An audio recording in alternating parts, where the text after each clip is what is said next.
Perilaku para pejabat publik kita tidak henti-hentinya membuat masyarakat heran. Dari persidangan mantan Menteri Kelautan dan Perikanan Edi Prabowo yang disangka terlibat dalam korupsi izin ekspor benur, tersingkap bahwa Edi mengangkat 4 sespri perempuan-perempuan cantik bahkan berprofesi sebagai model. Para sespri cantik ini juga dibekali dengan apartemen dan mobil pribadi.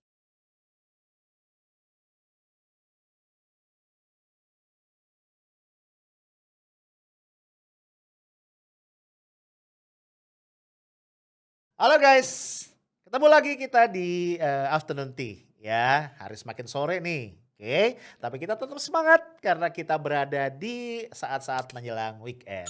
Ya, besok kita bisa santai mungkin sama keluarga ya, menikmati hari libur, tapi tetap ingat ya, jaga protokol kesehatan. Oke?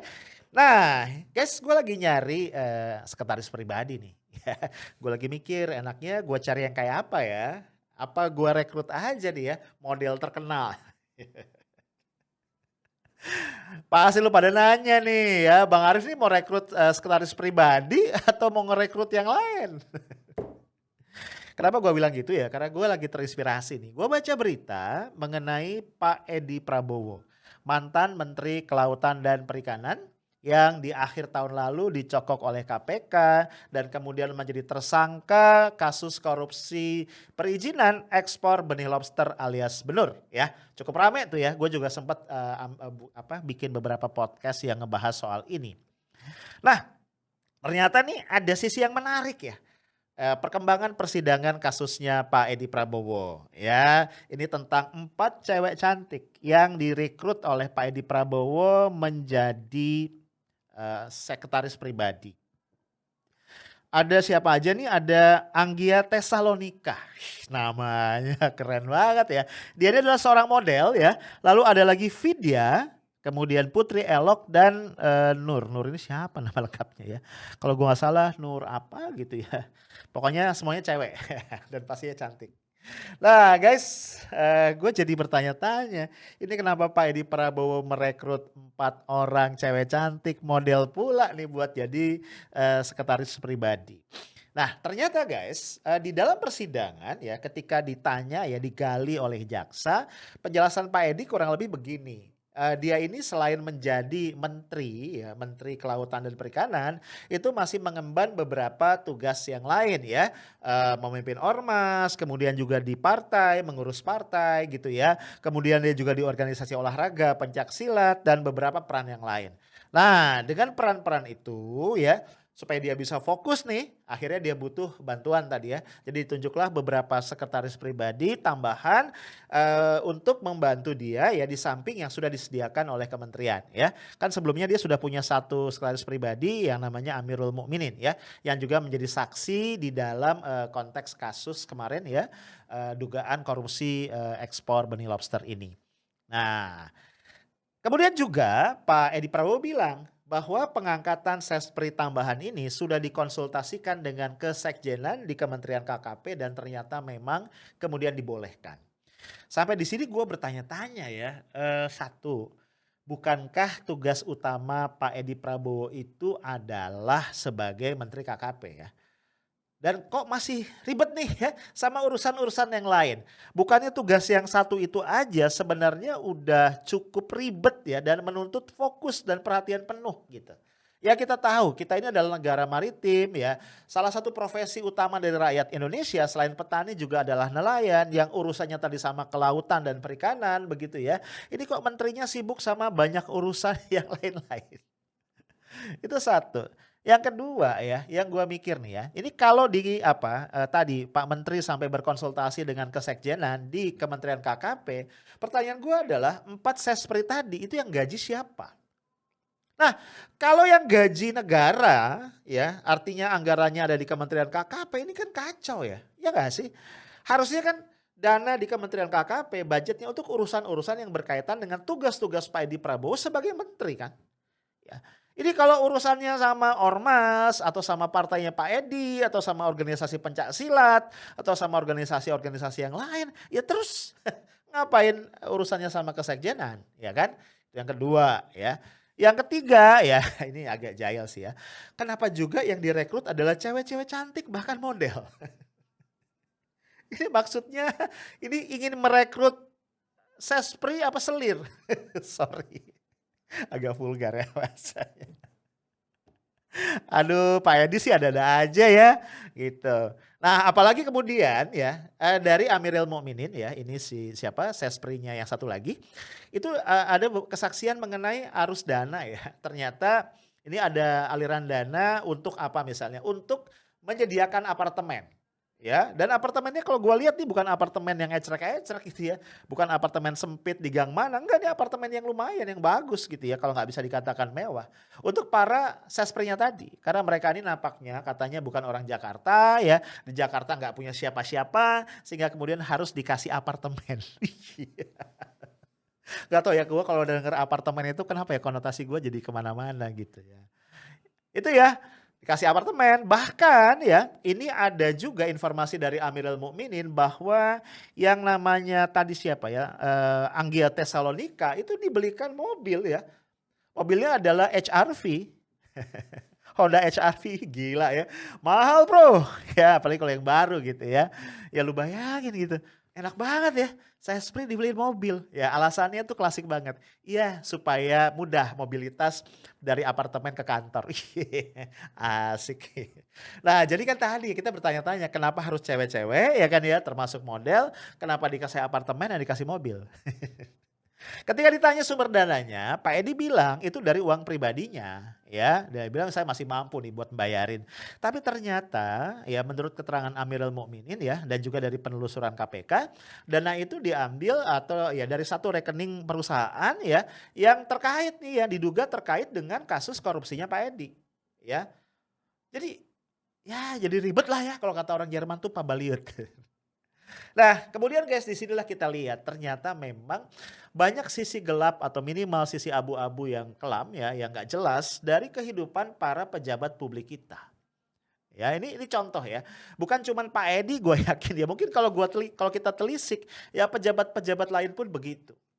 Nah, mungkin kita bisa mengatakan itu urusan pribadi mereka yang nggak perlu dikotak-katik. Gue setuju seandainya itu tidak melibatkan uang rakyat. Ya walaupun setengah setuju juga sebenarnya. Karena menurut gue paling tidak yang namanya pejabat publik itu harusnya mampu memberikan contoh moral. Ya tapi sudahlah lupakan itu. Setidaknya ya batas minimalnya adalah jangan sampai ya kita harus diyakinkan bahwa tidak melibatkan uang rakyat, tidak melibatkan anggaran negara. Ya ini kegiatan-kegiatan tadi yang diduga berbau-bau ekstrakurikuler ini ya. Nah apalagi kemudian ya gue baca berita yang lebih lebih susah lagi ya gue cerna ya. Eh ini adalah seorang penyanyi, kalau gue nggak salah ini penyanyi dangdut ya, namanya Betty Elista. Karena gue bukan penggemar dangdut jadi gue nggak tahu ya dia ini nyanyi lagu apa gitu gue nggak tahu. Tapi ini penyanyi dangdut. Ini gue baca berita ya KPK menyita rekening koran ya, rekening bank dari penyanyi Betty Elista. Kenapa? Karena di Tengare ada aliran dana dari kasusnya Pak Edi Prabowo ke rekeningnya Betty Elista. Udah tadi model sekarang penyanyi dangdut gitu kan. Kita bertanya-tanya ini Pak Edi Prabowo ini apa ya sebenarnya aktivitasnya di luar jam kerja. Ya mungkin kalau kita dulu waktu sekolah ini semacam kegiatan ekstrakurikuler. Nah guys, poin gue adalah yang gini-gini ini nih. Yang kemudian semakin membuat rakyat menjadi sinis ya terhadap para pejabat publik kita. Orang-orang yang diamanahkan ya untuk apa? Untuk memimpin negara, untuk menyelesaikan persoalan-persoalan bangsa, apalagi kita sedang menghadapi pandemi, menghadapi krisis ekonomi, justru sibuk dengan urusan-urusan yang gak ada juntrungannya, yang gak ada kaitannya dengan kepentingan rakyat banyak dengan kepentingan negara. Ya, coba jelasin apa hubungannya coba penyanyi dangdut ya kan dengan menteri KKP. Nah, ya gue bilang tadi ini persoalan trust guys. Ya ini persoalan trust. Dan menurut gue Pak Jokowi sebagai presiden ini nggak bisa cuci tangan. Ya. Ya karena ada banyak orang mengkritik gue. Rif lu mengkritik presiden mulu. Itu kan bukan salahnya presiden. Yang ngaco kan menterinya. Mungkin yang kritik gue itu lupa bahwa ya pemerintahan kita ini menganut sistem presidensialism. Ya presidensial. Artinya apa? Kekuasaan tertinggi ada pada presiden. Dia yang punya hak prerogatif untuk menunjuk menteri. untuk memilih menteri. Dia bisa pilih siapapun, kapanpun, untuk jabatan apapun, dia bisa pecat setiap saat, kapanpun dia mau. Bahkan tidak perlu memberikan alasan. Jadi artinya guys, kalau betul presiden kita ya, itu apa namanya, concern pada hal-hal seperti ini, dan memang beliau, concern pada tadi kepentingan rakyat, harusnya yang begini-begini ini nggak masuk ke kabinet. Iya kan? Dan apa ya, menurut gua ini kan bukan pertama kali. Di periode pertama pemerintahan Pak Jokowi pun ada menteri yang kemudian ditangkap KPK karena korupsi. Ya. Lah, gua melihat ini seperti tumbuh ketemu tutup. Kenapa gue bilang begitu? Ya kita tahu ya, korupsi itu kan biasanya pejabat publik itu berada di tengah, ya kan? Ada pihak-pihak swasta, pemodal gitu kan ya, yang punya kepentingan ya supaya pejabat publik ini memuluskan kebutuhan mereka atau kepentingan mereka, dan akhirnya membayar ya dengan berbagai cara.